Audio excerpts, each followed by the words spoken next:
प्रसिद्ध तबला वादक आणि पद्मविभूषण उस्ताद झाकीर हुसेन यांचं काल निधन झालेलं आहे।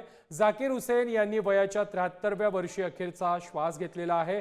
तबल्यावर भिंगरीसारखी फिरणारी बोट आणि त्याचा मंत्रमुग्ध करणारा आवाज हे दृश्य प्रत्यक्ष अनुभवायला मिळणारा प्रत्येक जण भाग्यवानच असतो आणि उस्तादजींच्या बोटांमधल्या जादूला साथ मिळावी ती त्यांच्या तबल्यानं आणि हाच तबला ज्यांनी घडवलेला आहे, जे झाकीर हुसेन यांना तबला बनवून द्यायचे, ते हरिदास वटकर यांच्याशी संवाद साधलेला आहे आमच्या प्रतिनिधींनी। सर नमस्कार। सगळ्यात प्रथम तर ही दुःखद बातमी समोर आली आणि उस्ताद ज्यांना पद्मश्री, पद्मभूषण आणि पद्मविभूषण असे आणि त्याचबरोबर 3 वेळेस सलग ग्रॅमी अवॉर्ड मिळालेला आहे, ते आज आपल्यात नाही आहेत। काय नेमकी पहिली प्रतिक्रिया आहे? खरं तर आज तोंड असून बोलता येत नाही अशी कंडिशन आहे आज माझी, कारण मी माझा आज दैवत गमावलेला आहे। भयंकर दुःख आहे।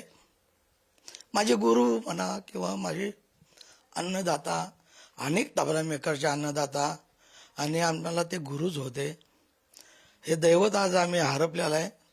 फार मोठं दुःख आहे। काय नेमकं अपेक्षित होतं झाकीरबाईंना हा तबला बनवताना? सुरुवातीला मला भरपूर शिकायला मिळालं, आजी शिकत होतो, पण एक आमच्या दोघांची ट्युनिंग अशी जमलेली होती का त्यांचे कुठले प्रोग्राम आहेत, आता ह्या आठवड्यात कुठले कुठले प्रोग्राम आहेत आणि त्या प्रोग्रामला त्यांना काय हवं आहे हे मला हे काम करत असताना एक विद्या प्राप्त झालेली होती। त्याच्यामुळं ते मला माहीत असायचं या आठवड्याचे प्रोग्राम त्याचे किती आहेत, कुठं आहे, कोणाबरोबर आहेत आणि कुठल्या स्वराचा तबला त्यांना हवा असतो। तशी मी जाऊन ती माझी आपली ड्युटी करायचो, जाऊन घरी त्यांच्या ते मला बोलवायचे आणि मी चेक करायचो तबले, मला सांगायचे मला इकडं अशा प्रोग्रामला जायचं आहे, मला कधी शिवजींबरोबर वाजवायचं आहे, कधी हरिजनबरोबर वाजवायचं आहे, कधी पंडित बिरजू महाराजजींबरोबर वाजवायचं आहे, कुठे सोलो आहे, हे असे वेगवेगळे कधी फ्युजनचे प्रोग्राम वगैरे असायचे। तर यांचे स्वर वेगळे वेगळे आहेत आणि ते मला सांगितल्यानंतर मला त्यांनी स्वर सांगायची गरज नाही बसायची, कारण हे मला एक विद्याच मना प्राप्त झालेली होती त्यांच्याकडून।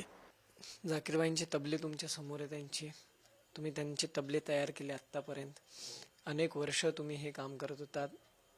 अशी एखादी आठवण जी आजही लक्षात आहे आणि झाकीरबाई नाही आहेत, त्यामुळे ती तुम्ही पुढारीच्या माध्यमातून तुम्ही ती सांगाल? आठवण म्हणजे हे बघा, माझ्या समोर दारात जी गाडी उभी आहे करोला टोयोटा, मला झाकीरबाईंनी त्यांची स्वतःची प्रेझेंट केलेली गाडी आहे। ही आयुष्यभर आठवणीत राहण्यासारखी वस्तू आहे माझ्याकडे आणि दिलेली विद्या तर माझी परंपरा, माझी मुलं चालवतील, आणखीन विद्यार्थी वर्ग चालवतील। खूप मोठी माझ्याकडे त्यांची आठवण आहे, मला दिलेली विद्या देणे। आणि त्याचबरोबर संगीत क्षेत्रातली ही पोकळी न भरून करण्यासारखी आहे असं मत सुद्धा त्यांनी व्यक्त केलेलं आहे। व्हिडिओ जर्नलिस्ट स्नेहल चव्हाणसह मी धनंजय दळवी, पुढारी न्यूज, मुंबई।